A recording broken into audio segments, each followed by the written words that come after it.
Assalamualaikum warahmatullahi wabarakatuh. Alhamdulillahi rabbil alamin. Bihi nasta'inu ala umurid dunya waddin. Allahumma salli wa sallim wa barik ala sayyidina Muhammad wa ala alihi wa ashabihi ajma'in. Ja'alana Allah wa iyyakum min ibadihi shalihin al-faizin al-aminin bihurmati nabiyyihil karim. Amin ya rabbal alamin. Yang kami hormati Simbah Kiai Haji Munif Muhammad Zuhri, yang kami hormati Gus Islah Bahrawi, yang terhormat Bapak Wakil Bupati Kabupaten Demak sekaligus Rois Suriah MBCNU Meranggen Demak, yang kami hormati Bapak Dandim Demak, Bapak Kapolres Demak atau yang mewakili, yang terhormat para rektor dari Universitas Semarang USM, dari UNES, dari Unisula, dari Unisfed, dan para rektor yang tidak bisa saya sebutkan satu persatu, para akademisi, para pengasuh pesantren, praktisi, dan segenap jamaah forum santri lintas profesi. Yang terhormat Ketua Tanfidiyah PWNU Jawa Tengah Mas Kiai Muzamil, yang terhormat Ketua PCNU Kabupaten Demak beserta jajarannya, yang terhormat segenap pengurus MBCNU Meranggen, segenap pengurus ranting NU sekecamatan Meranggen, dan yang kami muliakan segenap tamu undangan jamaah pengajian yang tidak dapat kami sebutkan satu persatu. Alhamdulillah, malam ini kita melanjutkan agenda merajut kebersamaan untuk kepentingan masyarakat dan bangsa. Majelis ini merupakan ikhtiar diri untuk secara bersama-sama menjadi bagian dari jamaah yang memiliki kekuatan iman dalam membangun peradaban. Bahwa setiap perjalanan menuju Tuhan hendaklah harus saling berangkulan agar sampai pada tujuan dengan selamat tanpa harus melupakan kiprahnya bagi kemaslahatan umat. Hadirin jamaah yang dimuliakan Allah, agenda kali ini berawal dari kesadaran bersama membangun diri dari sebuah komunitas kecil, yaitu para santri lintas profesi yang terdiri dari kalangan akademisi, praktisi hukum, TNI, Polri, dan para peneliti, serta jamaah majelis-majelis di sekitar kampung-kampung. Sekitar 2 tahun lalu komunitas ini dimulai dengan diskusi-diskusi kecil yang dipandu oleh Simbah Yai Munif tentang bagaimana menata hati untuk menjadi bagian dari masyarakat dan bangsa yang berbudi. Kali ini berbarengan dan bersamaan dengan acara Lailatul Ijtima' MBCNU Meranggen. Acara ini dikemas untuk merajut kebersamaan dalam meneguhkan sikap kebangsaan. Insya Allah acara ini akan diawali dengan pembukaan, kemudian pesan pembuka oleh Simbah Kiai Haji Munif Muhammad Zuhri, dan dilanjutkan dengan mau'idhah hasanah oleh Gus Islah Bahrawi. Acara akan ditutup dengan doa, namun sebelum doa terdapat sedikit waktu untuk sekedar berbincang dan berdiskusi, serta kami mohon tausiah dari Simbah Yai Munif Zuhri. Marilah kita awali acara ini dengan bacaan Ummul Kitab ala hadiniyah Al-Fatihah.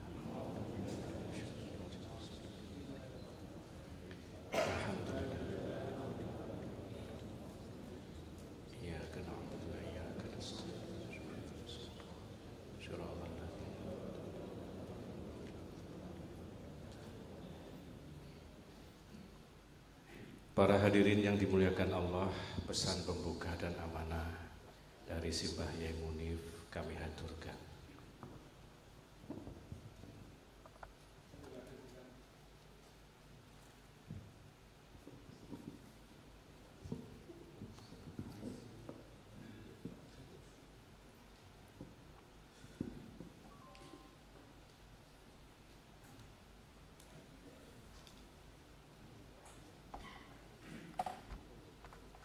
Assalamualaikum warahmatullahi wabarakatuh.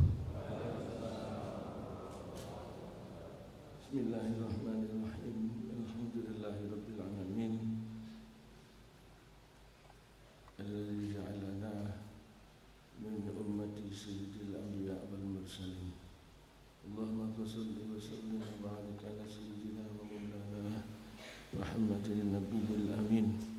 وعلى آله الطيبين الطاهرين وأصحاب الهداة المهتدين المهديين جعلنا الله وإياكم من عباد الصالحين الفائزين الآمنين بحرمة نبيه الكريم آمين. أما بعد. Sanipun para rawuh sedaya mawon langkung dhateng ngersanipun Gus Islah Bahrawi. Alhamdulillah niki nun sewu bahasa kula rada campur aduk niki. Alhamdulillah pada kesempatan ini, pada saat hari malam ini kita bisa berkumpul lagi. Mudah-mudahan ini Allah berikan kita, curahkan kita rahmah berkah untuk kita semua, khususnya dan umumnya untuk bangsa dan negeri kita yang kita cintai ini. Pertama-tama saya sampaikan sungguh terima kasih atas rawuhnya Gus Islah Bahrawi yang memang sudah lama saya impikan ini. Karena berawal dari saya mendengar, melihat beliau ini ada di YouTube. Lalu keinginan saya sangat begitu kuatnya untuk bertemu beliau, cuma tidak tahu bagaimana harus menghubungi beliau. Ada di mana, beliau tinggal di mana, apalagi beliau nomor HP-nya berapa, sama sekali saya tidak tahu. Tetapi alhamdulillah Allah tunjukkan jalan, dan hari dan malam ini beliau berkunjung di tengah-tengah kita. Yang saya yakin dengan pemaparan beliau ataupun pencerahan beliau tentang negara ini, tentang bangsa ini, tentang Islam dalam perpolitikan dunia, kita akan tahu dan sadar apa yang sebenarnya terjadi, sehingga kita akan bisa berbenah diri dalam menghadapi situasi, supaya tidak salah langkah dan justru banyak kehilangan energi tetapi tidak punya arti. Mudah-mudahan kehadiran beliau di tengah-tengah kita anugerah, berkah, dan ini bentuk rahmah Allah terhadap kita semua. Allahumma amin.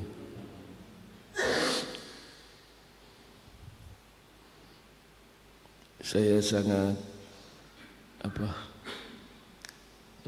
salut, sangat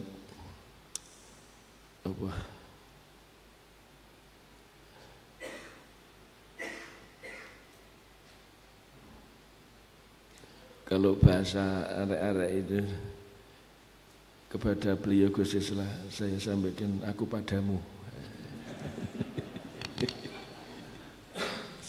Kalau anak-anak lagi yang lebih kocak ini, I love you Pul.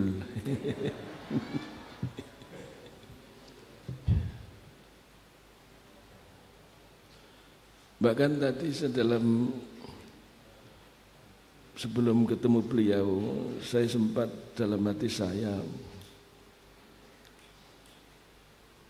Allah mudah-mudahan panjangkan umur Gus Islah untuk menata kembali tatanan pikiran, perasaan hati kita di dalam menghadapi kehidupan dan dalam berbangsa dan bernegara ini, khususnya di dalam soal-soal yang berkaitan dengan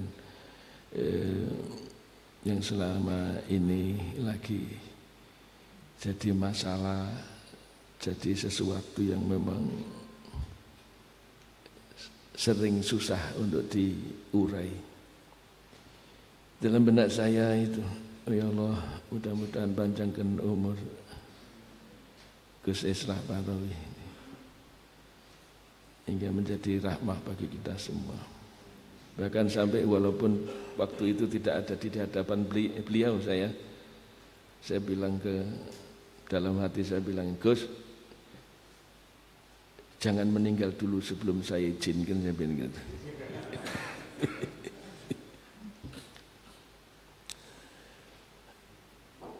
Tatalah keadaan ini, negeri ini, bangsa ini, khususnya orang-orang beriman di negeri ini, agar seperti yang disitir di dalam Al-Quran, Allah bersabda,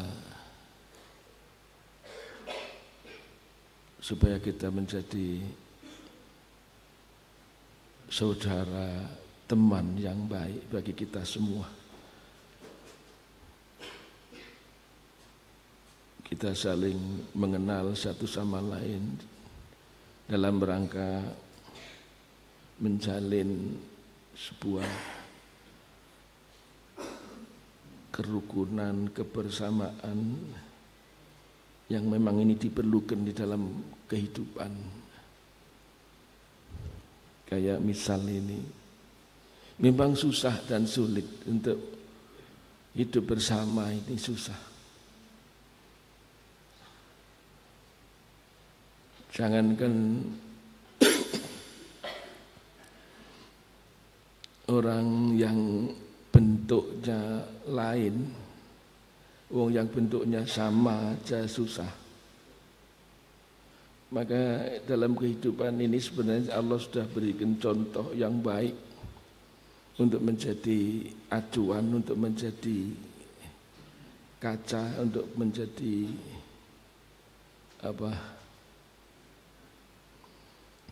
percontohan, yaitu adalah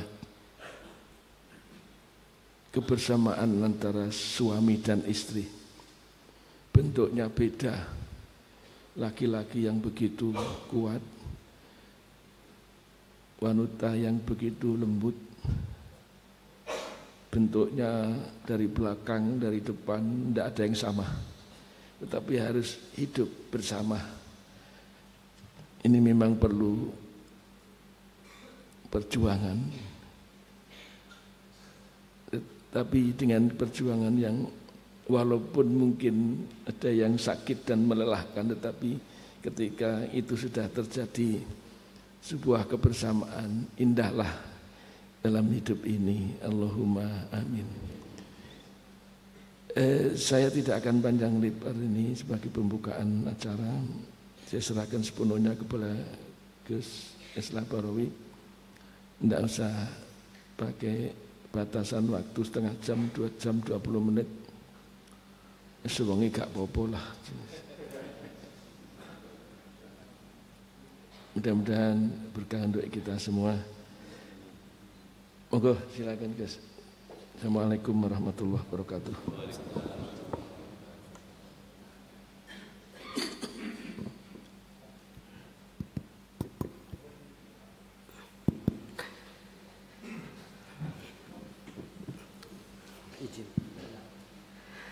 Bismillahirrahmanirrahim. Assalamualaikum warahmatullahi ta'ala wabarakatuh.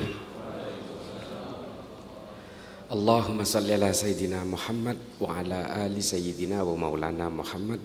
Yang saya hormati Mbah Yai Munif, saya takdimi sepenuhnya. Baru sekarang ketemu, saya langsung jatuh cinta juga. Aku padamu juga. Yang saya hormati para alim, para ulama, para masyaikh, para habaib, para asatid, dan juga yang saya hormati dari Wakil Bupati Demak, perwakilan dan para hadirin dari TNI, Polri dan pemerintahan. Suatu kehormatan yang luar biasa saya bisa hadir di tengah majelis ini. Saya ternyata tidak nyangka ya ini. Kayak gini. Kok bisa kayak gini? Karena biasanya saya itu hadir di majelis-majelis terbatas, apalagi kemarin saya nyambung dari sini, ini datang dari Manado, dari Minahasa, Minahasa Utara, Tondano, Tomohon, di mana umat Islam di sana kan kelompok kecil, jadi memang jamaahnya itu hanya 30-40 orang. Tapi memang hari ini kan abad digital, jadi meskipun jamaah yang hadir hanya sedikit, tapi sebarannya luar biasa. Dan ini era abad ini memang menjadi era yang luar biasa. Yang harus kita ketahui, ada salah satu pemikir, salah seorang penulis visioner keturunan Yahudi. Ini kalau kita yang berpikir sempit ini nggak mau baca bukunya. Namanya Yuval Noah Harari. Sudah Yahudi, LGBT lagi. Tapi saya baca di situ judulnya Homo Sapien dan Homo Deus. Dia mengatakan bahwa setiap manusia apabila ingin berkompetisi di masa depan itu harus menguasai algoritma digital. Orang-orang yang tidak bisa menguasai algoritma digital ini akan menjadi manusia-manusia layer kedua yang seperti robot yang dikendalikan oleh orang lain. Kalau kita perhatikan di situ ada kata algoritma. Betapa ruginya umat Islam apabila tidak menguasai algoritma. Karena secara dari semantik, dari secara bahasa, algoritma ini diambil dari nama seorang pemikir Islam yang luar biasa bernama Al-Khawarizmi. Lalu kemudian dikenal dengan istilah algoritma, diambil dari nama Al-Khawarizmi, lalu kemudian dibahasa Indonesiakan dengan algoritma. Ini berasal dari kata Al-Khawarizmi, pemikir Islam, ilmuwan Islam, seorang polimath. Polimath itu artinya bisa apa saja. Beliau ini juga seorang ahli matematika yang menyempurnakan dan menemukan angka 0 dalam matematika. Penemu angka 0 ini orang India, tapi tidak bisa dimaksimalkan. Lalu Al-Khawarizmi memaksimalkan ini menjadi angka yang melekat terhadap angka 1 sampai 9. Lalu kita mengenal angka 10, 20, 1000, 2000, 1 juta, 2 juta, 2 miliar dan seterusnya. Dan kita kemudian mengenal -1, -2 karena penghubung dari angka plus dan negatif itu adalah angka 0 yang disempurnakan oleh Al-Khawarizmi. Dan apa yang terjadi hari ini, bahkan Al-Khawarizmi dikafirkan karena dia orang Parsi. Ini oleh beberapa kelompok firqah dalam Islam yang justru diharamkan. Ilmu-ilmu ini kemudian termasuk Al-Khawarizmi dikafirkan karena bukan orang Sunni katanya. Kita kemudian berada dalam suatu peradaban baru hari ini yang kita lupa bahwa Islam ini pernah jaya sejaya-jayanya ketika berkenalan dengan ilmu pengetahuan. Bapak Ibu sekalian yang saya muliakan dan insya Allah juga dimuliakan Allah. Ini ilmu pengetahuan ini kemudian lalai kita menjaganya. Dan kemudian kita terpengaruh oleh satu pemikiran-pemikiran baru yang menggiring kita ke arah mimpi-mimpi politik. Dari mana ini? Kok bisa orang Islam ini kemudian lupa terhadap tradisi-tradisi lama tentang diskursus keilmuan yang melahirkan Al-Kindi, Al-Biruni, Al-Khawarizmi, Ibnu Sina, Imam Ghazali, Ibnu Rushd, yang pernah mengilhami orang-orang Eropa dan seluruh peradaban di dunia untuk menciptakan berbagai ilmu lanjutan berikutnya. Ini semua diawali dari para pemikir Islam awal. Meskipun memang terilhami dan terinspirasi dari pemikiran Yunani sebelumnya, tapi ini tidak bisa kita pungkiri. Karena peradaban manusia awal sebelum Islam itu ada, itu adalah peradaban orang-orang Yunani. Ketika Athena menjadi epicentrum sebuah pusat kegiatan peradaban manusia pada zamannya, yang kemudian ketika umat Islam berhasil menguasai ilmu pengetahuan, epicentrum peradaban manusia pindah ke Baghdad.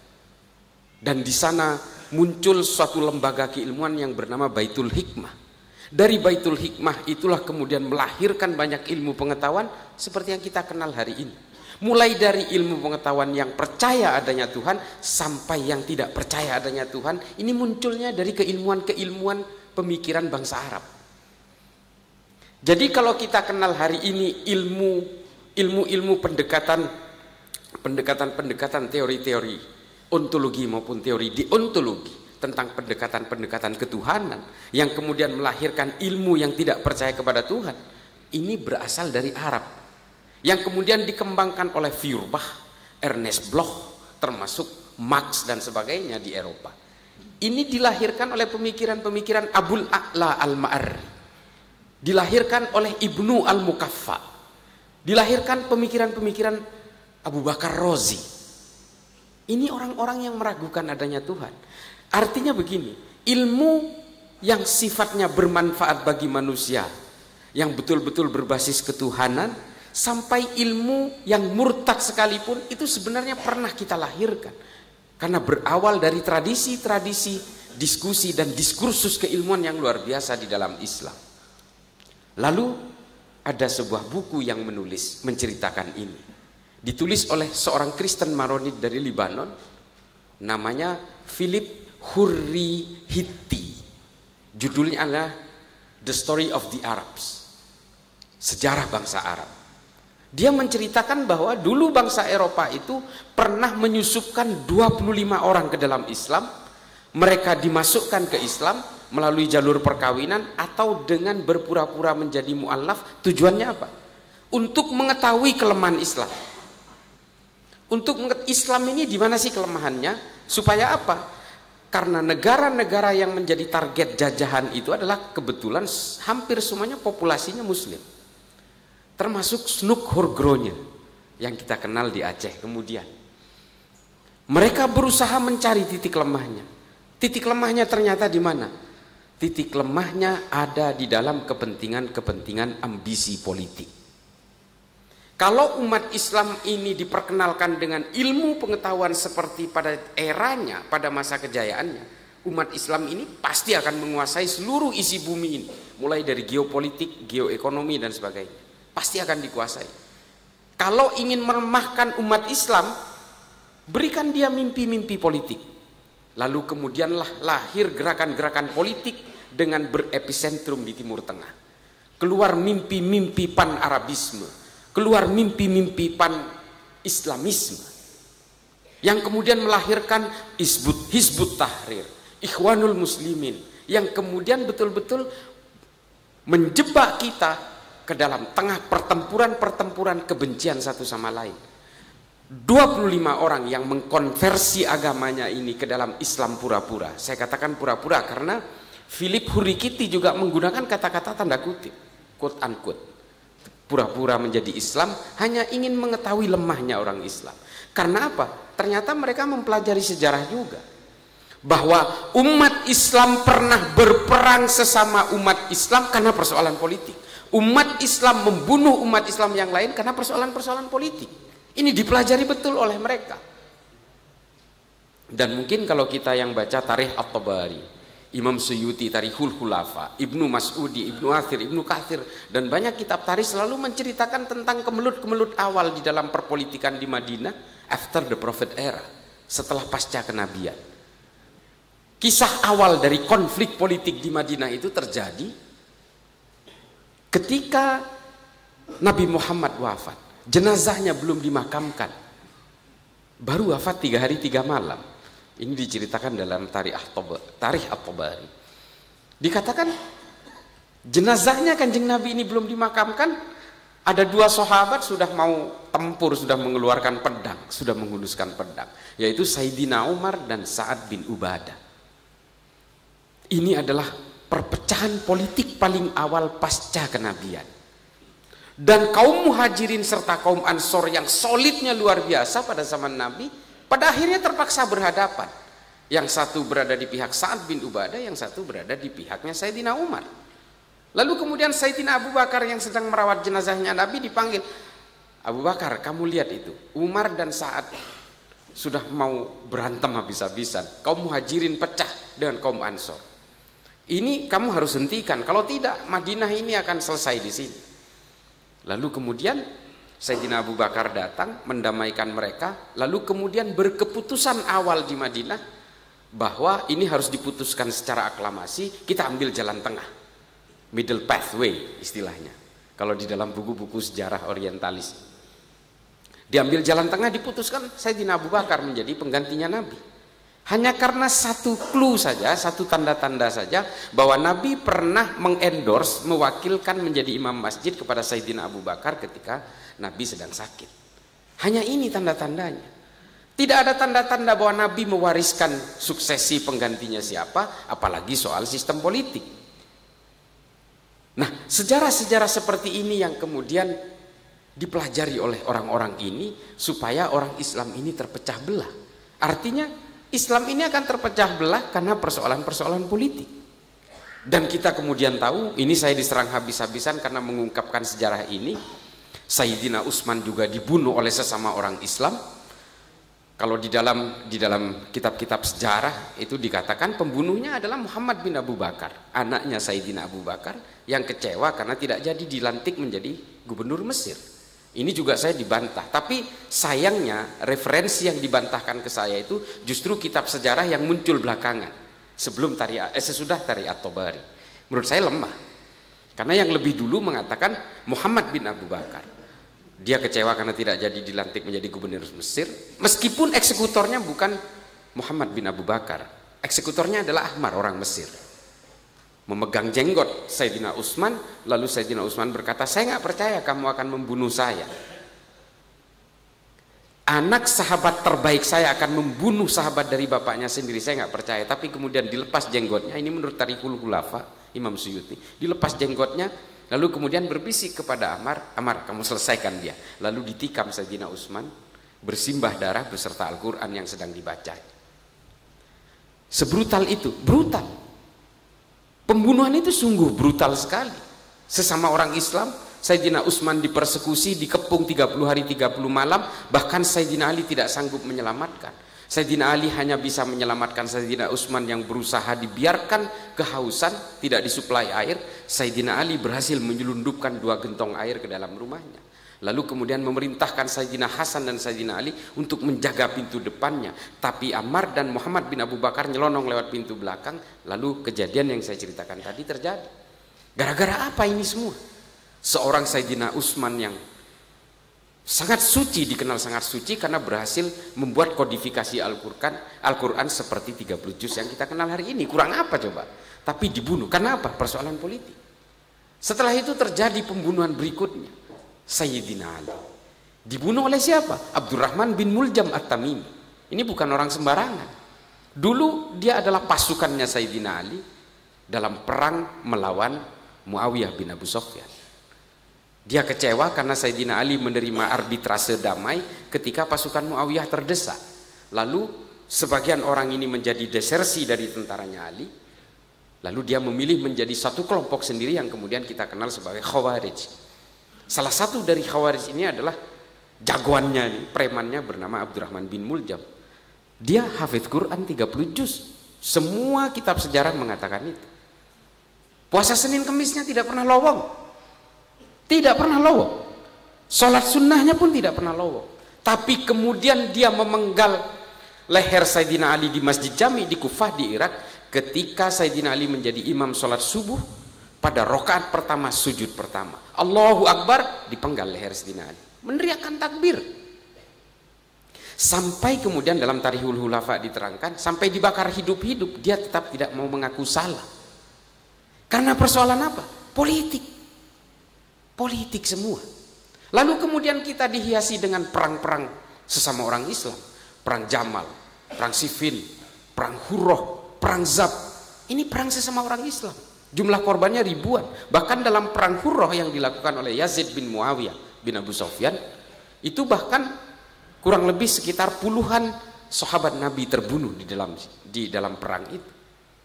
Ini adalah orang-orang yang tidak setuju dengan kepemimpinan Yazid, karena Yazid ini melanggar perjanjian.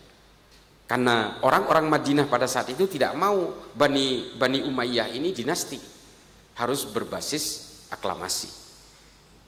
Lalu kemudian perempuan-perempuan yang tidak punya suami diperkosa, melahirkan 1000 lebih anak haram. Ini diterangkan dalam kitab-kitab tarikh. Saya nggak takut untuk dibantah karena saya punya referensinya. Dan ini terjadi semua apa? Brutalitas ini terjadi karena apa? Kok tega gitu dalam satu keimanan? Waktu itu belum ada cabang-cabang, masih satu saja. Masih betul-betul berbasis Al-Quran dan Sunnah.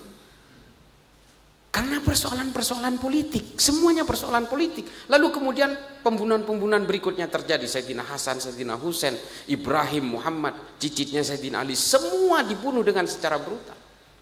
Dan bahkan peperangan demi peperangan terjadi di Bani Umayyah, Bani Abbasiyah, sampai ke Kekaisaran Utsmani. Karena apa? Karena ambisi-ambisi politik semua. Ini kemudian dipelajari, oh kalau orang Islam ini ingin dipecah belah dan gampang dihasut, udah kasih aja mimpi-mimpi politik. Dan itu hari ini kita alami. Hari ini kita alami. Bagaimana caranya? Indonesia ini adalah negara yang gak masuk akal. Gak masuk akal negara kita ini. The impossible state, kalau di buku-buku dibilang. Gak masuk akal. 17.000 pulau bisa jadi satu negara coba. Kalau Indonesia ini ada di Arab, mungkin sudah jadi 10 negara atau 15 negara. Coba bayangin itu Arab. Satu agama, satu bahasa, satu suku. Jadi negara perintil-perintil. Bahrain, Oman, Qatar. Ini kan negara kecil-kecil. Karena mereka gagal move on dari masa lalunya. Dia tidak bisa melupakan mantan rupanya. Nah, ini yang dialami oleh mereka. Konflik-konflik tribalisme masa lalu tidak bisa menyelamatkan satu entitas mereka untuk tetap menjadi solid. Padahal satu rumpun.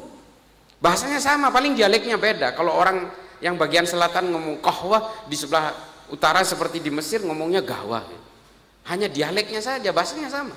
Nah kita 17.000 pulau, ratusan suku, ratusan bahasa, puluhan agama beserta firqoh-firqoh dan sekte-sektenya. Coba bayangin, bisa menjadi satu entitas negara. Dan alhamdulillahnya mayoritas pemeluknya adalah agama Islam. Tapi ya ini innalillahnya itu adalah kemudian kita menjadi sasaran amuk dari pertarungan-pertarungan politik global. Kita berusaha dipecah belah, kita supaya bisa menjadi seperti negara-negara Balkan. Makanya upaya-upaya hari ini yang dihasutkan ke kita hari ini adalah upaya balkanisasi Indonesia. Siapa yang bermain? Negara-negara barat. Kita nggak bisa menolak itu. Hizbut Tahrir kantornya di London kok. Ahmadiyah kantornya di London. Syiah kantornya di London. Mau apa? Difasilitasi oleh mereka. Tapi ini semua kita tidak bisa menyalahkan negara-negara barat. Yang harus kita salahkan adalah kita. Mengapa kita mau diadu domba? Dan ketika ulama-ulama Nahdlatul Ulama menganjurkan kepada kita untuk menghormati para habaib, menghormati para dzurriyyah kenabian, mereka melihat peluang itu. Diciptakanlah boneka-boneka bergelar habaib untuk memecah belah Nahdlatul Ulama. Ini ironis. Saya sudah berkeliling kemana-mana Pak. Saya ke Afrika berkali-kali, saya ke Asia Selatan, Asia Tengah. Saya tinggal di Amerika 5,5 tahun. Makanya saya sering dikatakan saya ini liberal.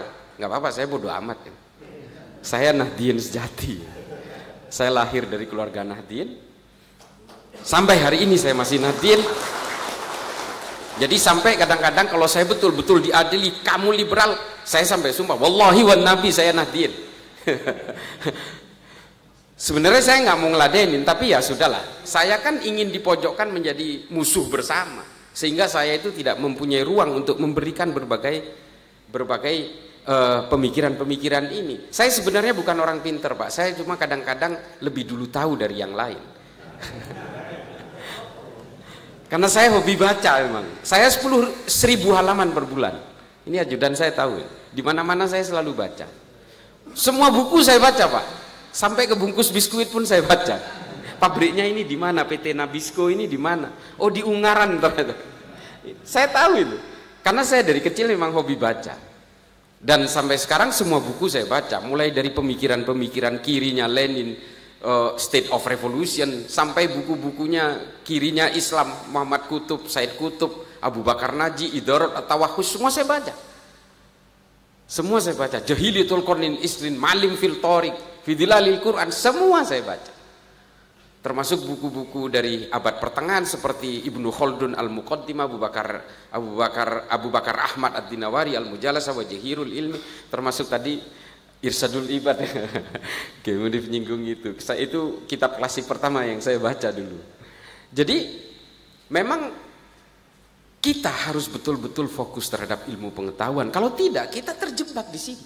Dan kita hari ini betul-betul seperti yang dikatakan oleh seorang akademisi dari Tillman University, Phil Caruso namanya. Dia mengatakan tonggak paling penting di Indonesia itu adalah Nahdlatul Ulama. Kalau Nahdlatul Ulama ini tumbang, Pancasila itu jadi nggak ada apa-apanya. Ini saya kira tidak berlebihan. Karena memang ulama-ulama kita dulu dari NU itu memang merumuskan bahwa kita tidak boleh memaksakan ego sesuai keinginan kita. Makanya kemudian diputuskan secara bersama-sama bahwa ini adalah perekat, bridging, yang kemudian kita kenal dengan Pancasila. Apakah ini mereka ulama-ulama kita, Mbah Hasim dan sebagainya ini ngarang-ngarang? Enggak, ada rujukannya, Pak. Setelah saya pelajari hari ini, ternyata ini sudah ditulis di abad pertengahan oleh Ibnu Khaldun dalam Al-Muqaddimah. Pancasila ini disebut dengan konsep Al-Asobiyah, kesepakatan bersama. Dari Al-Asobiyah inilah kemudian John Smith, John Locke, Adam Smith, John Maynard, John Locke merumuskan pemikiran Ibnu Khaldun ini menjadi satu sistem politik seperti yang kita kenal hari ini dengan demokrasi modern. Dan pemikiran-pemikiran Ibnu Khaldun ini tentang bagaimana sebuah kapital, sebuah aliran modal didistribusikan kepada masyarakat, ini juga mengilhami Karl Marx dalam Das Kapital. Saya sudah baca, Pak.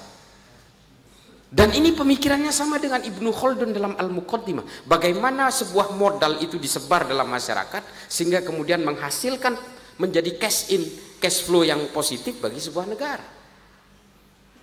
Ini ditiru oleh Karl Marx dalam Das Kapital dan ditulis juga bahwa ini dikatakan oleh Ibnu Khaldun. Coba, bangga sekali kita. Tapi hari ini kita tidak lagi melahirkan Ibnu Sina, tidak bisa melahirkan lagi Al-Khawarizmi, Al-Biruni, termasuk kitab-kitab seperti Al-Haya yang menciptakan prototipe lensa pertama di dunia. Yang menciptakan lensa kamera itu orang Islam, Pak. Tapi kemudian kitab Al-Haya ini tidak dihargai di Islam, diusung ke Jerman, sehingga kita tahunya hari ini yang menciptakan lensa pertama itu adalah orang Jerman.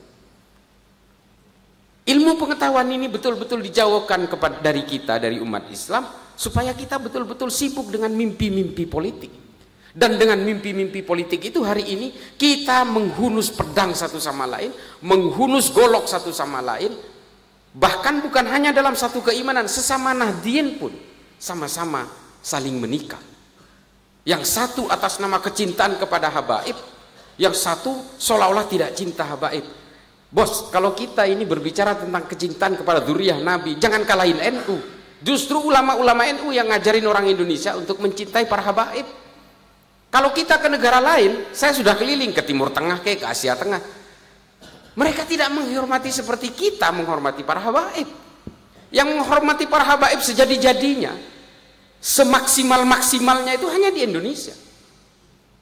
Dan ini karena ajaran para ulama terdahulu. Dan kita takdim terhadap sanad-sanad keilmuan beliau-beliau ini. Dan kita betul-betul menghormati. Tapi hari ini kemudian sebagian habaib ini justru menyerang NU, mencaci maki NU. Ulama-ulama NU juga dicaci maki kok. Ini kan ironis karena kepentingan-kepentingan politik barat untuk memecah belah kita. Karena kata Phil Caruso, kalau ingin menguasai Indonesia, kalau ingin betul-betul bisa ingin menguasai dan menghomogenkan seluruh Indonesia, ya memang harus menumbangkan NU. Kenapa kata Phil Caruso? Karena NU ini tidak punya riwayat menganjurkan kebencian satu sama lain. Ini Phil Caruso yang bilang, bukan saya. Saya hanya menyampaikan aja. Bapak Ibu sekalian kan mungkin nggak tahu karena nggak baca. Dan apa kata Phil Caruso? Nahdlatul Ulama tidak pernah punya riwayat memberontak terhadap negaranya sendiri. Bahkan di zaman Soeharto, tepuk tangan untuk Nahdlatul Ulama. Bahkan di zaman Pak Harto, justru NU betul-betul dipersekusi. Gus Dur menjadi ketua PBNU selalu dicurigai hingga kemudian dibuatkan tandingan di Muktamar Cipasung di Tasikmalaya. Namanya Abu Hasan. Dan bahkan saking cintanya Nahdlatul Ulama, kalangan Nahdien terhadap negara ini, ketika Gus Dur dilengsarkan secara tidak normal pun, apa ada yang memberontak? Nggak ada. 212 nggak ada apa-apanya kalau orang Nahdien mau berontak waktu itu. Diludahin Monas tenggelam. Tapi apa? Sikap-sikap cinta negara dari kalangan Nahdien pada waktu itu dan diredam oleh Gus Dur. Sudah. Jangan mikirin saya. Kalian harus lebih memikirkan bangsa ini. Ini loh Nahdlatul Ulama. Makanya kata Phil Caruso, riwayat track recordnya Nahdlatul Ulama yang seperti inilah kemudian dia menjadi kekuatan poros utama di Indonesia. Dan hari ini apa? Banyak ideologi transnasional yang justru ingin memecah belah NU supaya NU tumbang. Dan kalau sudah tumbang, selesai semua. Muhammadiyah juga gampang, tinggal ngejentikkan tangan. Pancasila jadi tidak ada apa-apanya. Dia hanya sekedar filosofi Gronslah saja. Ini loh. Dan NU betul, ini kampung saya Pak di Madura hari ini. Waduh, yang namanya kelompok-kelompok ini luar biasa ini. Pesantren-pesantren NU, bahkan rumahnya Pak Mahfud loh dipersekusi oleh orang-orang Nahdien. Dan yang mempersekusi itu ada yang pakai baju banser juga, coba bayangin. Gimana itu? Nah, kita semua sudah terpecah belah karena persoalan-persoalan ini, karena pragmatisme politik. Tapi apakah orang Islam nggak boleh berpolitik? Boleh, sangat boleh. Kata Imam Ghazali dalam Ihya Ulumuddin dikatakan Islam dan politik itu seperti saudara kembar. Seperti saudara kembar. Artinya apa? Orang Islam harus berpolitik supaya ruang-ruang politik ini tidak keluar dari maqasid syariah. Jelas. Tapi jangan kemudian agama dan dalil-dalil ini dijadikan landasan sebagai alat penegas bahwa dirinya di-endorse oleh Tuhan untuk berkuasa. Ini kan nggak boleh. Kalau orang mencapai kekuasaannya dengan menggunakan dalil-dalil, Pak, kejahatannya juga akan menggunakan dalil-dalil. Ini sahih ini. Bagaimana yang dilakukan oleh Muawiyah, Yazid bin Muawiyah dan sebagainya, dan beberapa pemimpin-pemimpin khalifah dalam Islam yang otoritarian, totalitarian. Ini semua juga menggunakan pembenaran-pembenaran agama. Khalifah-khalifah pada zaman Mu'tazilah itu membantai banyak sekali para ulama yang tidak sepakat dengan pemikiran kaum Mu'tazilah pada zamannya. Dan pembantaian ribuan ulama mulai dari Cordoba, Toledo, Granada, Semenanjung Iberia sampai ke pinggiran kota Tulus, itu ratusan ribu yang dibantai oleh para pemimpin Islam sendiri. Karena apa? Karena dianggap berbeda. Dan si khalifah ini, para pemimpin ini merasa benar dengan menggunakan dalil-dalil agama. Mereka dituding sebagai bugot. Ini banyak sekali terjadi. Sampai hari ini ada sungai di Spanyol itu namanya Sungai Guadalquivir. Pernah dulu 300 ulama disalib dan dibakar hidup-hidup di situ. Sampai sekarang itu masih diziarahi oleh banyak muslim di Eropa. Karena di situ memang ulama, pemikir-pemikir Islam beserta kitab-kitabnya juga ikut dibakar. Nah, Bapak Ibu sekalian, kalau kita berbicara tentang politik hari ini, semua menyasar Indonesia. Karena Indonesia ini menurut beberapa indeks dan statistik, kalau melihat dari natural resource dan juga human resourcesnya, itu dikatakan bahwa dalam beberapa puluh tahun ke depan Indonesia itu akan menjadi top ranking nomor 5 di dunia. Tapi penduduknya mayoritas Islam. Ini kan kemudian menjadi suatu problem dalam power shifting global game, dari pertukaran berbagai kekuatan geopolitik dan geoekonomi. Dulu politik itu ingin menguasai Timur Tengah, Pak. Politik global itu. Lalu geser ke Asia Selatan. Makanya konflik itu selalu ikut serta dengan kepentingan-kepentingan barat di situ. Kalau dulu di Timur Tengah terjadi konflik, kemudian bergeser ke Pakistan, ke Afghanistan, lalu bergeser ke daerah Asia Selatan lainnya dan ke Asia Tenggara, mulai dari Thailand Selatan sampai ke Filipina Selatan. Dan hari ini semuanya berusaha dikerucutkan ke arah Indonesia. Dihajar mulai dari kelompok-kelompok kiri dengan gerakan KKB di Papua, dan juga kelompok-kelompok di bawah permukaan hari ini yang menunggangi Islam. Saya katakan teroris itu tidak ada agamanya, tapi mereka menggunakan agama sebagai alat penegas bagi seluruh kejahatan-kejahatan brutalnya. Karena kalau atas nama agama, semua kejahatan akan terlihat terhormat.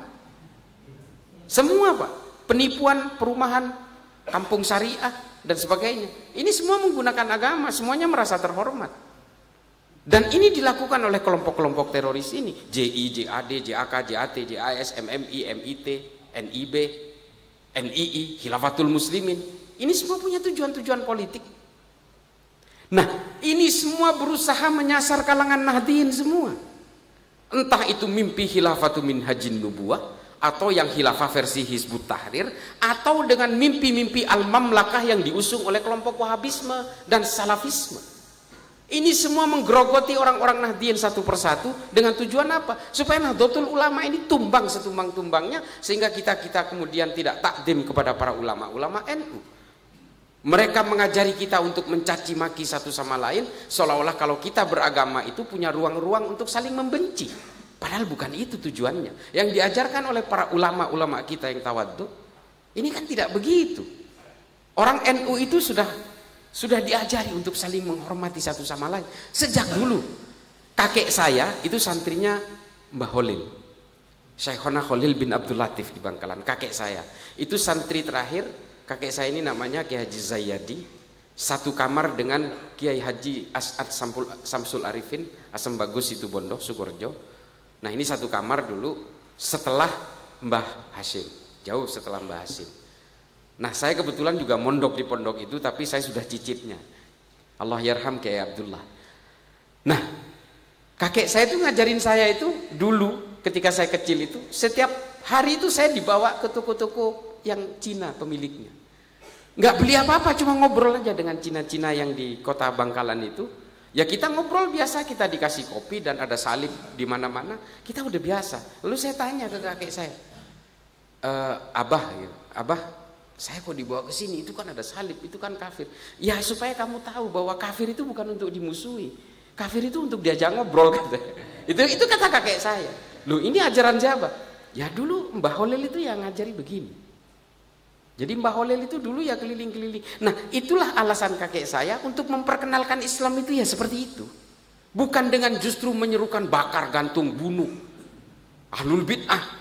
Wah, ini ahlun nar. Wah, luar biasa ini hari ini. Saya itu ya setidaknya saya itu dikirim ke neraka itu minimal 3 kali sehari. Udah bayangin, saya itu udah sarapan. Dikafirkan itu, waduh, udah sering sekali. Apalagi saya dituduh Syiah segala macam. Ya Allah, saya sesobek pun saya nggak pernah tahu itu ajaran Syiah itu. Saya nggak tahu itu. Nah, hal-hal seperti itu yang kemudian dijejalkan kepada kita hari ini betul-betul diakselerasi dengan uangnya segala macam. Karena memang ini ada bohirnya, ada capital fundingnya di dalam. Dan apa yang terjadi di Saudi hari ini seharusnya menyadarkan orang-orang pemeluk ini di sini. Sebenarnya semua kelompok Ikhwanul Muslimin, Hizbut Tahrir dan juga kelompok Salafi Wahabi ini secara fikih semuanya mereka percaya kepada tafsir yang sama, cuma tujuan politiknya yang berbeda. Mengapa Saudi hari ini menggantung ulama-ulama yang menyerukan khilafah? Karena mereka pengusung al-mamlakah, kerajaan, dinasti. Ya tentu saja berbeda, padahal ajarannya sama. Dengan ISIS juga sama sebenarnya. Mereka punya keyakinan yang sama, mengharamkan maulid, mengharamkan tahlil, mengharamkan musik, mengharamkan rokok dan sebagainya. Sama. Artinya apa yang disuarakan oleh ustadz-ustadz salafi hari ini di TV-TV itu dengan teroris yang ditangkap Densus 88 di penjara hari ini sama pemikirannya. Cuma ini pintu pembuka, teroris-teroris itu adalah produk akhirnya. Di tengah-tengah itu adalah proses eskalasi kognitif yang membuat mereka itu kemudian belajar tentang kebencian. Karena mereka merasa ajarannya paling orisinil, Pak, paling asli. Sehingga apa? Kita-kita yang berbeda dengan mereka ini dianggap orang yang tercemar. Dari situ saja sudah membuat batasan-batasan yang berbeda. Dan konsep mereka al-wala wal bara. Ini saya diprotes juga, ini teman-teman Muhammadiyah. Gus, jangan kencang-kencang soal al-wala wal bara. Orang Muhammadiyah masih banyak yang meyakini itu. Ya roba. Oh, yang menciptakan teroris konsep ini kok ditulis oleh Ibnu Taimiyah dalam Majmu' al-Fatawa. Dan bagaimana mereka membangun eskalasi politik supaya politik ini menjadi tujuan utama, menjadi mainstream dalam upaya apa? Menghomogenkan seluruh bangsa itu menjadi Islam yang sama dengan saya. Ini ditulis juga dalam Takhliq As-Siyasatu Syariah oleh Ibnu Taimiyah. Dan ini kalau dilaksanakan di Indonesia, ini sudah nggak konsisten sama sekali. Apalagi al-wala wal bara. Orang yang dianggap berbeda meskipun dalam orientasi politik pun itu harus dianggap musuh meskipun satu keimanan. Dan ini dialami oleh Somalia, Pak, Bapak Ibu sekalian. Saya sampai hari ini masih dianggap sebagai advisor dari pemerintahan Somalia. Somalia ini bingung. Agamanya satu negara ini Islam semua. Satu negara ini pahamnya sama. Iya. Pahamnya sama, Salafi Wahabi. Ulamanya sama, lulusan Mekah Madinah semua. Fundingnya kalau nggak Saudi, Qatar. Pemodalnya sama semua, paham tafsirnya sama, mereka sepakat tidak, mereka mengharamkan ucapan Natal, melarang pembangunan gereja, wah boro-boro gereja, bahkan masjid yang berbeda paham dengan mereka pun itu dilarang. Rokok apalagi, musik apalagi, oh jauh-jauh. Tapi perangnya nggak berhenti sampai sekarang. Setengah dikuasai the government of Somalia, yang setengahnya lagi dikuasai oleh kelompok teror paling brutal di Afrika hari ini, namanya Al-Shabaab. Nanti saya cerita soal Al-Shabaab ini. Ini TNI dan Polri jangan tenang-tenang, habis ini saya sindir. Kalau cerita soal Al-Shabaab ini saya jadi ingat TNI Polri kita. Nah, ini terjadi kenapa? Karena al-wala wal bara. Ini diakui oleh Menteri Agama Somalia. Kalau berbeda orientasi politik, meskipun tafsirnya sama, agamanya sama, madhabnya sama, manhajnya sama, ijtihadnya sama, tapi kalau berbeda orientasi politik tetap dianggap lawan. Makanya mereka perang satu sama lain sampai hari ini. Saya bilang ke pemerintah Somalia, kalau kamu ingin selesai negara kamu, dua syaratnya: bikin Nahdlatul Ulama, dua bikin Pancasila. Mereka bilang nggak sanggup. Ya mereka bilang, how? Dia bilang, you are too late. Saya bilang, Anda terlambat. Indonesian people made it already 75 years. Jadi Indonesia sudah bikin ini 75 tahun. Kalian kalau bikin hari ini terlambat. Kalian harus berhadapan dulu, perang dulu sama PKI. Nah, ini hal-hal seperti ini yang kemudian harus kita ketahui bahwa sebuah peradaban dalam satu bangsa ini harus dibangun dengan kesepakatan bersama. Dan kita harus menyadari, terutama dari kalangan Nahdien hari ini, kita harus menyadari kita menjadi sasaran tembak. Kita menjadi sasaran tembak. Sekali lagi, kita menjadi sasaran tembak. Dari berbagai pergerakan intelijen di seluruh dunia, operasi-operasi intelijen di seluruh dunia, hari ini memang ingin menyasar Nahdlatul Ulama. Kalau NU ini tumbang, semuanya akan tumbang, dan kita betul-betul menjadi negara seperti Balkan, seperti Yugoslavia, yang sudah berabad-abad menjadi satu entitas negara yang kemudian dipecah dengan politisasi identitas dan politisasi agama. Orang Serbia membantai orang Muslim di Bosnia Herzegovina, di Sarajevo. Ini mungkin bapak-bapak TNI sudah pernah ke sana. Ini politisasi identitas, sehingga akhirnya mereka terpecah belah. Serbia jadi negara sendiri, Slavia sendiri, Bosnia Herzegovina sendiri, karena persoalan-persoalan identitas. Ini jadi penyakit di antara kita hari ini. Jangan tenang-tenang dulu TNI Polri, ini saya udah jadi ingat ini. Jadi mengapa kelompok-kelompok ideologi transnasional ini bisa masuk ke setiap negara dan bisa memporak-porandakan setiap negara? Saya sudah ke Somalia, saya sudah ke Nigeria, saya sudah ke Republik Afrika Tengah, saya sudah ke Sudan, saya sudah ke Swaziland, menyusur pantai timur Afrika, pantai barat Afrika Tengah saya susur. Penyakitnya satu, kelompok teror ini. Mereka menginfiltrasi tentara dan polisi lebih dulu. Termasuk Al-Shabaab. 32 orang kelompok kajian bernama Al-Ittihad Al-Islamiyah. Pemimpinnya namanya Kolonel Muhammad Hasan. 32 orang terpapar dengan ajaran Wahabi ini, lalu kemudian dia membesar. Dia merekrut penjahat-penjahat jalanan dan bajak laut, lalu mereka menjara semua senjata di tangsi-tangsi dan barak mereka, lalu mereka membentuk satu kesatuan yang bernama Al-Shabaab. Ini, sohe Pak, saya pertanggungjawabkan. Saya sudah ke Mogadishu. Boko Haram, sama prakteknya. Di Sudan, kelompok Hasan Turabi, sama. Nyusupnya ke TNI Polri. Di Republik Afrika Tengah itu ada, di Bangui itu ada kelompok namanya Seleka. Musuhnya namanya Anti Balaka, kelompok ekstremis Kristen. Sama, mereka nyusup juga dari polisi dan tentara. Sehingga yang perang itu sebenarnya bukan masyarakat. Yang perang itu tentara dan polisi melawan tentara dan polisi. Di Sudan juga terjadi seperti itu. Dan kemudian di Suriah yang kemudian berkonflik hingga hari ini. Itu berawal dari 600 tentara dan polisi yang terpapar oleh ajaran ini, kemudian mereka membentuk satu kesatuan namanya Free Syrian Army. Dan mereka berkolaborasi dengan firqahnya Al-Qaeda di Suriah bernama Jabhatun Nusra.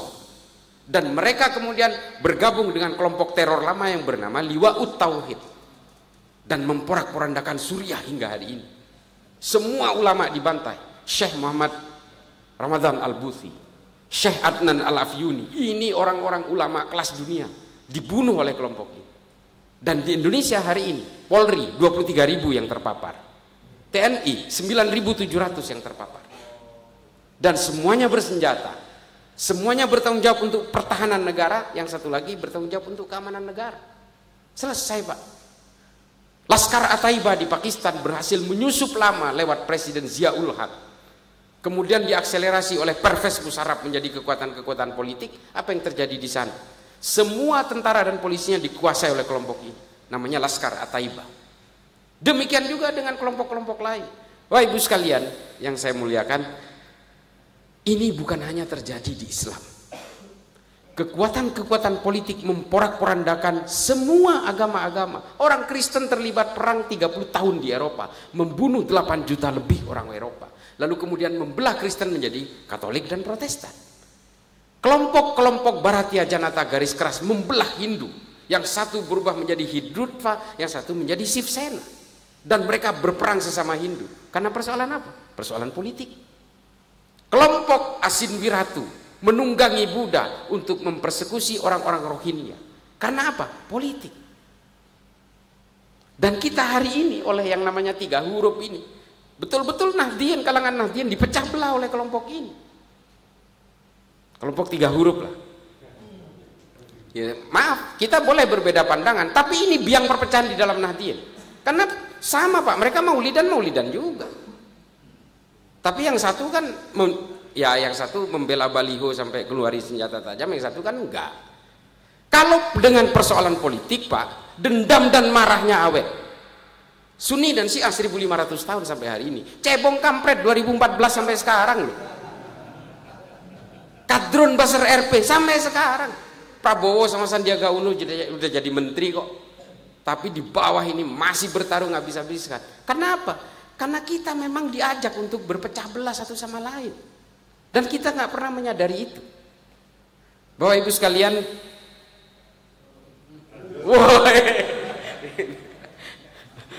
untung acara saya besok siang. Mohon izin ya.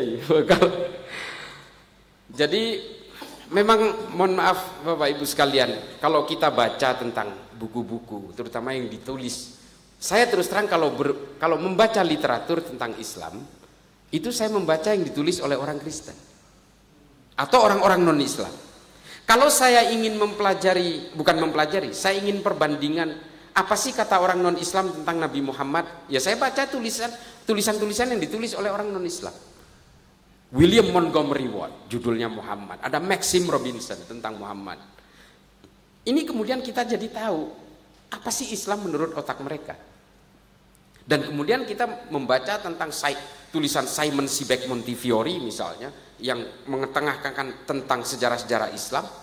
Dan saya kemudian jadi tahu bahwa konflik Palestina dan Israel ini bukan konflik agama, ini adalah konflik politik sebenarnya. Dan juga perang salib. Saya selalu mengatakan Ini mohon maaf, kita bisa berbeda pandangan. Perang salib itu bukan perang agama. Itu perangnya orang Eropa dan orang Arab aja. Cuma orang Eropa membawa atribut keagamaan, orang Arab membawa atribut keagamaan, sehingga kesannya ini perang agama. Mengapa saya menolak ini perang agama? Karena setelah perang itu terjadi dan orang Eropa menang melawan orang Arab tetap memeluk Islam. Tidak dikristenkan, tidak. Makanya ini bukan perang agama, ini perang politik. Beda dengan kekuasaan Bani Umayyah di Eropa, di Andalusia, mulai dari masuk di semenanjung Iberia dan menaklukkan pinggiran kota Toulouse di Prancis, membunuh 20 juta lebih orang Eropa. Dan akhirnya apa? Kalau keimanan ini dibawakan dengan berbagai gerakan-gerakan politik, ketika politiknya tumbang, keimanannya juga tumbang. Ketika kekuasaan politik Islam itu tumbang di Granada, keimanan juga tumbang. Ditulis oleh Hendrik Hein dalam Al-Mansur. Dikatakan orang Islam kemudian dibaptis paksa sambil menangis dengan tasbih-tasbihnya. Saya nangis baca buku ini, Pak. Dan orang Islam yang memeluk Al-Quran, dirampas Al-Qurannya, lalu dibakar paksa di Plaza de Granada. Ini tulisan di dalam buku. Dan semua pemikir-pemikir Islam karya tulisnya semua dibakar. Kurang lebih sekitar 370.000 jilid buku. Dibakar oleh orang Kristen di Eropa. Ini loh. Akhirnya apa? Ketika keimanan itu ikut serta bersama gerakan-gerakan politik, yang terjadi adalah dendam-dendam politik. Ketika kekuasaan politik Islam tumbang, tumbang juga keimanan, tidak menyisakan satu genetik pun orang Islam di Eropa. Kalau lihat di Spanyol dan di Italia, Pak, itu gereja-gereja itu sebenarnya bekas masjid. Menara-menara yang hari ini dipasang bel itu dulu tempat adzan itu. Hanya itu yang disisakan. Orang Islamnya nggak ada. Kalau ada orang Islam di Eropa hari ini, itu imigran atau pengungsi dari Arab. Nah, ini juga pernah dilakukan oleh Kekaisaran Utsmani ketika menaklukkan Armenia. Armenia ditaklukkan, 100% orang Armenia masuk Islam. Setelah Kekaisaran Utsmani tumbang, orang Armenia balik lagi 100% jadi orang Kristen. Ini kalau agama disebarkan dengan gerakan-gerakan politik. Makanya salah kalau kita kemudian ingin menjayakan Islam, ingin mengislamkan orang seluruh Indonesia dengan gerakan-gerakan politik. Politik ini seperti kata Imam Ghazali, kata Ihya tadi, yang ditulis di Ihya Ulumuddin itu. Ya, politik ini harus, orang Islam harus, karena bagaimanapun politik ini kan representasi, perwakilan-perwakilan untuk mengawal supaya ruang-ruang politik kita tidak keluar dari maqasidus syariah. Jelas. Tapi kalau hanya ingin menghomogenkan orang seluruh Indonesia, apalagi seluruh dunia, ya ini namanya juga menentang Allah. Karena Allah membuat perbedaan di antara kita semua ini. Allah ingin menunjukkan, ini loh betapa kuasanya saya. Saya buat kalian berbeda-beda. Dan kalian itu hanya terima saja dengan perbedaan itu dengan lita'arofu. Berinteraksi, saling mengenal satu sama lain dengan segala perbedaan. Allah itu maha kaya. Allah itu maha kuasa. Dengan membuat perbedaan-perbedaan di antara kita. Ada orang kembar identik. Kupingnya sama, rambutnya sama, sampai bajunya pun dibuat sama, identik. Tapi Allah di situ menunjukkan kekuasaannya. Sidik jarinya beda, bos. Allah itu betul-betul maha kuasa dengan membuat segala perbedaan. Ini manusia kucluk-kucluk datang, apalagi mu'allaf ya. Islamnya baru masuk Islam umur 40, tiba-tiba ingin mengislamkan seluruh Indonesia ini supaya sama dengan dia. Islam yang beda dengan saya, kafir, ahlul bid'ah dan sebagainya. Ini kan anomali. Makanya mungkin yang paling terakhir Bapak Ibu sekalian, mohon maaf ini saya agak berapi-api ini sampai saya suladap ini di hadapan Mbak Yai. Saya tadi, saya harus seperti apa? Saya biasanya kan berapi-api ya, tapi harus begini, Mbak. Tapi ya begitu, Pak. Sama saya. Sebenarnya saya sama Habib Rizik ini nggak ada bedanya. Kalau lagi nggak ada mic saya kayaknya nunduk gitu. Tapi setelah ada mic keluar gilanya saya. Tapi insya Allah kita, apa yang ingin saya sampaikan ini adalah bahwa kita harus memahami bahwa politik ini bukan tujuan bagi kalangan Nahdien. Politik ini bukan tujuan. Tujuan kita adalah supaya kita betul-betul mengusung agama yang bisa menjadi rahmat bagi seluruh alam semesta. Dengan cara apa? Bawakan Islam ini dengan bangunan konstruksi kemanusiaan dan juga bangunan konstruksi kedamaian. Karena itu tujuan agama. Agama ini sungguh mustahil diciptakan oleh Allah hanya untuk saling membinasakan satu sama lain. Jangan pikir Allah itu adalah suatu zat yang brutal. Tidak. Dan jangan juga dengan beragama kita seolah-olah harus membunuh orang lain yang berbeda. Manusia akan mati dengan nasibnya sendiri-sendiri, nggak usah dibunuh kita kok. Nggak usah. Dan kita semua ini apapun agamanya, apapun sukunya, semua diciptakan oleh Tuhan yang sama. Kan kita percaya kul huwallahu ahad kan. Orang Kristen, orang Papua, orang Amerika Selatan, mau orang suku Yucatan, Inka, Azteka, orang Arab, orang Afrika, semua diciptakan oleh Tuhan yang sama. Masa kita harus saling berperang, saling membinasakan? Sudahlah. Kita menganggap Islam paling benar, oh that's fine, harus. Saya juga begitu. Tapi kan kita tidak harus menganggap keyakinan orang lain pasti salah. Untuk mengatakan bahwa istri saya cantik, ya oke aja, ini istri saya sendiri kok. Tapi jangan kemudian menganggap istri orang lain itu jelek. Oh ngamuk suaminya. Gitu loh. Ini analogi-analogi dasar yang harus kita bawakan dari kalangan Nahdien semua. Bahwa kita semua ini memang diberi amanah oleh para ulama terdahulu. Bahwa kita harus membawakan Ahlus Sunnah wal Jamaah sebagai usungan kita, sebagai koridor kita, supaya Islam ini tetap dalam kesejukan, dalam kemanusiaan dan kedamaian. Kita tidak boleh mencaci maki dan juga membenci orang lain yang berbeda dengan kita. Kalau tidak, kita kan tidak ada bedanya dengan mereka. Kita tetap harus menghargai perbedaan, karena perbedaan ini adalah sunnatullah. Ini adalah semua kekuasaan Allah. Kita semua ini, kata Habib Ali Al-Jufri dalam Al-Insaniyah Qabla Tadayyun, kita harus mengenal kemanusiaan lebih dulu sebelum mengenal agama, supaya kita ini nggak menjadi Tuhan-Tuhan kerdil gitu. Kita kan hari ini kalau lihat kelompok-kelompok hijrah ini, setelah merasa tobat kan sibuk menghitung dosa orang lain. Saya sudah bertobat. Saya dulu pemain musik. Karena musik yang saya percaya ini adalah haram, maka teman-teman saya ini akan masuk neraka karena masih bermain musik. Kan begitu artis-artis itu sekarang. Kita harus kembali kepada Al-Quran dan Sunnah. Lah yang pernah pergi siapa? Nah, ini adalah hal-hal yang harus kita pahami, bahwa dengan beragama kita mengusung amanah dari para ulama, yang betul-betul bersanad hingga kepada Rasulullah.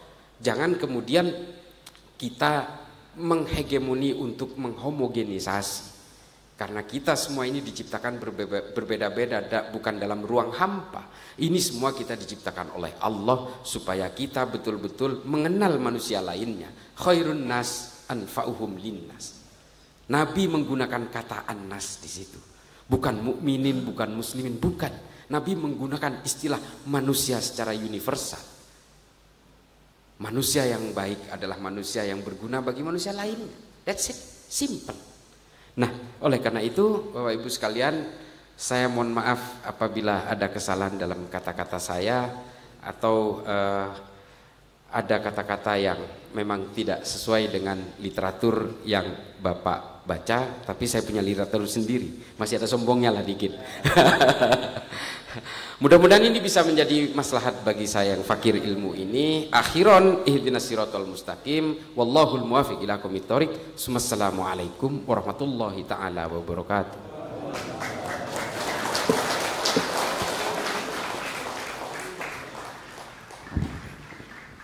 Alhamdulillahirabbil alamin. Terima kasih Gus pencerahannya. Rasanya jiwa ini mau segera memuncak untuk sebelum kita lanjut pada acara berikutnya, tentu semua sudah tahu tentang Gus Bahrawi ini dari YouTube, dari media sosial. Salah satu informasinya adalah beliau ini salah satu petinggi Densus 88. Cuman ada dua hal yang menurut saya mungkin hadirin ini belum tahu tentang Gus Bahrawi. Yaitu kalau bahasa saya, ini Gus Bahrawi ini orang yang tidak pernah takut terhadap ancaman siapapun. Kadang-kadang takut juga. setiap hari itu hampir ratusan mengancam beliau. Makanya ada staf khusus yang selalu mendampingi beliau. Cuman dua hal yang beliau takuti. Yang pertama itu istri. Gitu nggih, Gus? Iya, kebetulan istrinya satu, jadi nggak perlu berbohong sana sini. Ya. Padahal lebih dari satu itu membuat kita cerdas. Ya, maksud saya membohongi cukup ke satu orang aja. Yang kedua, Gus Islah ini sebenarnya sore tadi harus ke Jogja, ke tempatnya Gus Muafik. Tapi beliau itu tidak sampai perjalanan ke Jogja, memutuskan untuk hadir di Girikusumo. Beliau telepon kepada Gus Muafik, mohon maaf kalau memang mau dimarahi silahkan, tapi saya harus ke Girikusumo, waktunya tidak cukup. Saya lebih baik panjenengan marahi daripada dikeroyok sama Banser Merangkin, katanya. Jadi dua hal yang ditakuti oleh Gus Islah adalah istri dan Banser Merangkin. Kita beri aplaus untuk Gus Islah. Baik, sesi berikutnya sebelum kita tanya jawab akan kita mohonkan ulasan, pandangan, dan pencerahan tentunya bagaimana menghadapi sikap yang sekarang ini terjadi. Kami mohon Simbah Yai Munif berkenan menyampaikan hal itu.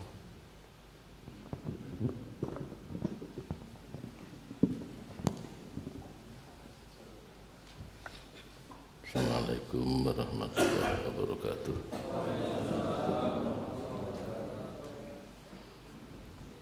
Apalagi yang perlu diulas, semuanya sudah jelas. Saya mungkin hanya ingin agar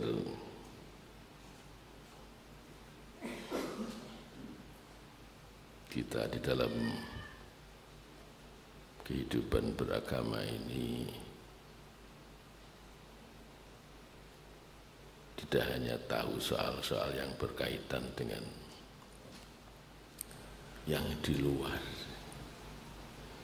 tetapi perlu juga kita mendalami apa yang ada di dalam.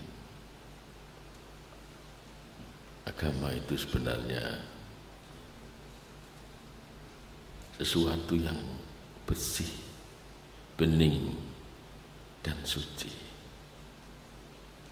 Tentu harus kita jaga itu supaya tidak terkotori, tercemar, terkontaminasi dengan hal-hal yang bisa memporak-porandakan dalam kehidupan itu. Jadi seperti yang tadi disampaikan oleh beliau, itulah kehidupan, di mana ketika agama tidak dipahami secara benar, tidak dipahami secara dalam. Jadi orang ini pada umumnya memaknai agama itu pakai koko, biji, pakai surban, gamis, pakai apa lagi, tasbih, pakai ini dan lain sebagainya. Itu hanya bagian kecil dari sebenarnya agama itu.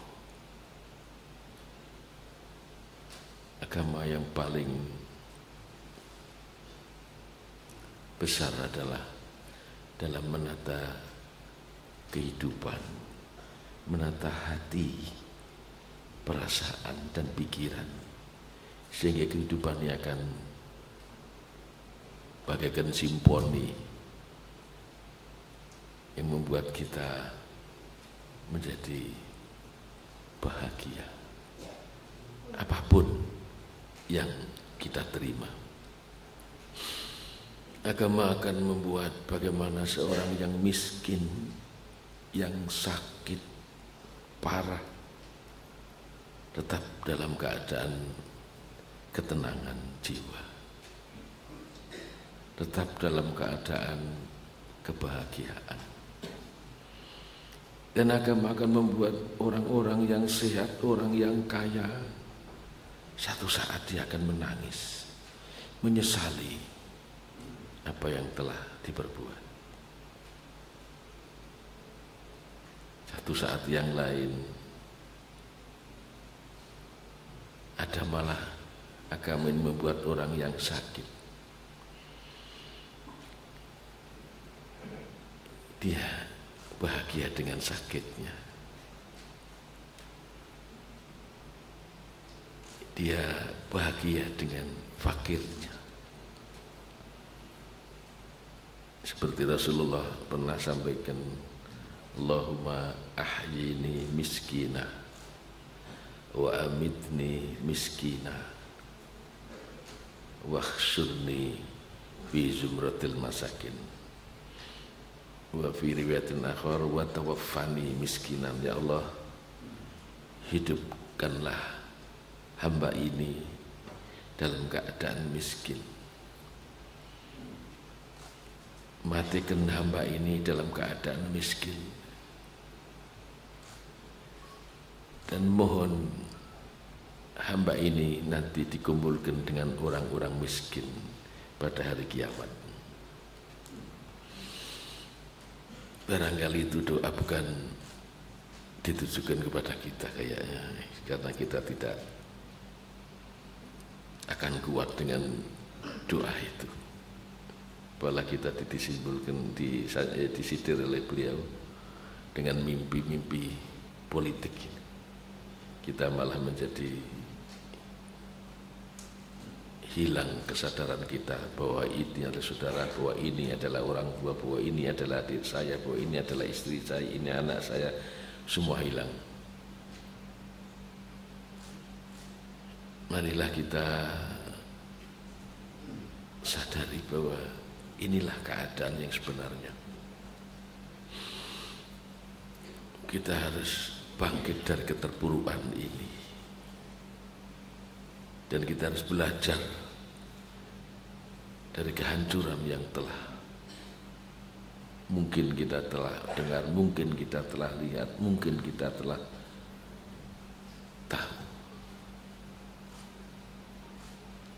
Bangkitlah umat Islam dalam mewujudkan rahmah bagi alam ini. Mudah-mudahan Allah berikan jalan kepada kita semua untuk menjadi keindahan itu.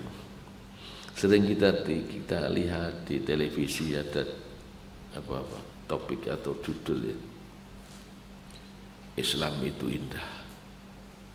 Lalu Ustadz ini berbicara kalau ngidul, berbicara macam-macam dengan dalil Al-Quran dan iya, kalau kita sendiri yang tentu akan mengatakan bahwa Islam itu indah karena kita memang orang Islam. Tapi betul-betul bahwa Islam itu indah itu yang melihat bukan orang Islam, harus orang lain. Kita mungkin semua sepakat, setiap suami akan mengatakan bahwa istri saya indah, istri saya cantik. Belum tentu itu. Kalau orang lain yang mengatakan bahwa istrimu cantik itu baru bagus. Jadi kita mesti harus telaah lagi. Tidak hanya tahu agama, tapi juga harus pandai beragama. Sehingga agama ini, Islam ini bukan hanya Islamnya, tetapi orang Islam ini, kita yang iman, kita yang Islam ini akan menjadi rahmah bagi yang lain, terutama untuk saudara-saudara kita sendiri. Maka Rasulullah sering dalam hadisnya, berbaik hatilah dengan tetangga, berbaiklah hati dengan saudara. Karena apa? Karena orang bertetangga itu sering macam-macam. Kenapa Rasulullah mengatakan berbaiklah hati dengan saudara, jangan sampai putus persaudaraan? Karena apa? Dengan saudara sering putus. Kalau misalkan dengan saudara tidak pernah ada putus, saya pikir tidak ada hadis ini. Berbaktilah kepada orang, karena memang anak ini sering tidak berbakti kepada Allah dengan alasan yang macam-macam. Makanya ada anjuran itu sampai Al-Quran wabil walidaini sana itu, karena memang kebiasaannya yang ada, kehidupan itu susah orang berbakti kepada orang tua. Kita lihat tadi sekitar kita ini orang-orang yang sudah sepuh ini pada akhirnya bukan menjadi tokoh yang dihormati di tengah keluarga. Hanya ketika suami pergi ke kantor, istri mungkin pergi ke kursusan, meninggal anak yang kecil di rumah, dia bilang sama ibunya, Bu, dimong anakku, putune, cuma jadi pembantu. Inilah kehidupan kita yang sebenarnya. Nah, kita kalau kita lebih dalam lagi kita akan melihat secara nyata bahwa kehidupan Islam kita hanya ketika jamaah di masjid, hanya ketika puasa pada bulan Ramadan, hanya ketika umroh pergi haji di Mekah, hanya ketika kita punya penghasilan sisa untuk zakat. Selain itu sudah Islamnya sudah tidaklah terlihat lagi. Brutal kita, keakuan kita, ketidaksabaran kita, ketidaksyukuran kita sama dengan orang yang non muslim, dengan orang yang lain. Barangkali ketika kita baca Yasin, baca Al-Quran, kita kelihatan orang Islam, tapi setelah itu ditutup tidak lagi. Marilah kita punya waktulah, ketika malam tiba, di tengah malam kita bangun untuk merenungkan semua itu, biar kita tidak akan menyesal di kemudian hari. Allahumma amin. Terima kasih Gus Islah Bahrawi yang telah memberikan banyak sekali pemikiran baru bagi saya khususnya dan juga teman-teman yang hadir pada malam ini. Mudah-mudahan ini termasuk sesuatu yang sangat bermanfaat untuk kita semua dan akan membangun hati yang baru, jiwa yang baru dalam beriman dan berislam. Allahumma amin. Kadang-kadang memang kita merasa tidak punya waktu. Karena apa?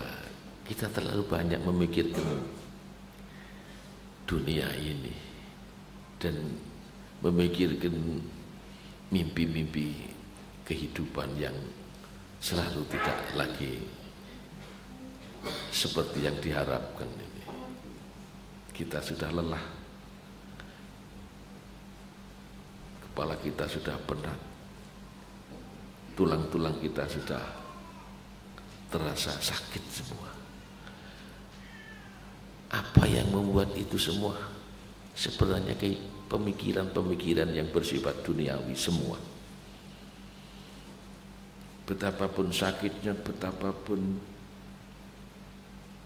sulitnya dalam perjalanan kehidupan selama ini adalah masalah yang bersifat ukhrawi, itu justru akan membuat semua orang sakit sehat, semua orang yang lelah akan menjadi kuat. Inilah kesalahan kita selama ini. Mudah-mudahan apa yang saya sampaikan ini bisa dipahami oleh semua, dan sehingga kita akan hidup dalam kebahagiaan yang tidak hanya nantilah, tidak hanya nanti di akhirat.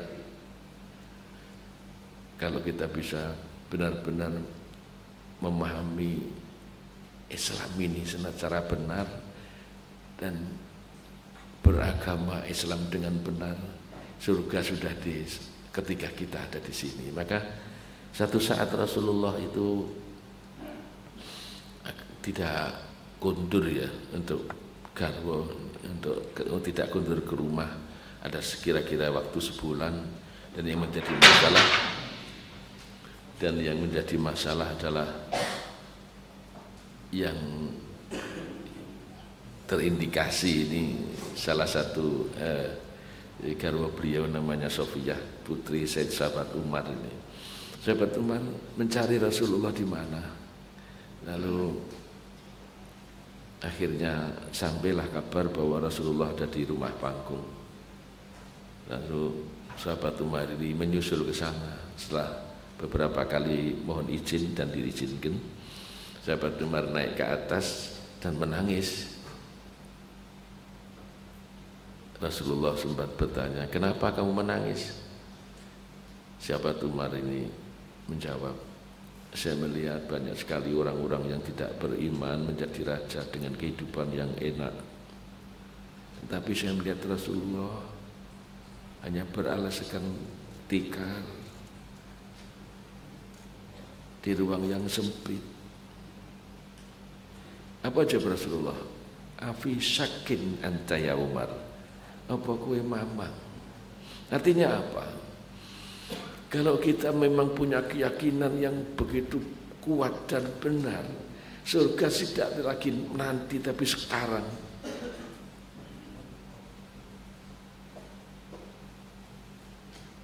Mudah-mudahan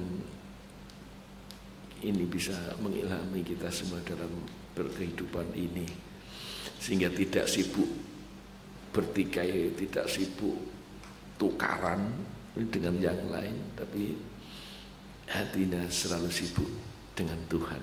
Allahumma amin. Kita lantunkan doa. Cuman mohon maaf Gus Islah, ini doa bahasa Jawa ini tidak tahu bisa dipahami atau tidak, tapi mudah-mudahan dipahami, ini mudah. Ya Allah, Ya Rahman, Ya Rahim, Ya Allah, Ya Rauf, Ya Rahim. Doanya, Ya Allah, nyuwun sehat panjang umur, kula nyuwun wilujeng ten alam kubur. Ya Allah, Ya Rahman, Ya Rahim, Ya Allah, Ya Rauf, Ya Rahim. Ya Allah, kula nyuwun gesang mulya, kula nyuwun benjang manggen ten suwarga. Ya Allah, Ya Rahman, Ya Rahim, Ya Allah, Ya Rauf, Ya Rahim. Ya Allah, nyuwun berkah istiqomah, kula nyuwun benjang pecah husnul khotimah. Ya Allah, Ya Rahman, Ya Rahim, Ya Allah, Ya Rauf, Ya Rahim. Ya Allah, kula namung saged nyuwun pangapunten dereng saged matur nuwun. Ya Allah, Ya Rahman, Ya Rahim, Ya Allah, Ya Rauf, Ya Rahim. Ya Allah, nyuwun slamet kula niki dan suwarga kula nderek Kanjeng Nabi. Ya Allah, Ya Rahman, Ya Rahim, Ya Allah, Ya Rauf, Ya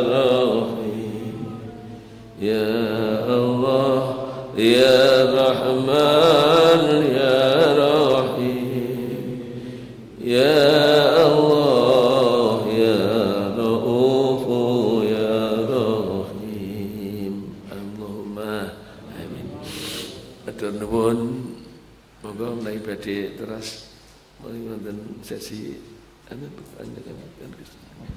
Assalamualaikum warahmatullahi wabarakatuh. Waalaikumsalam.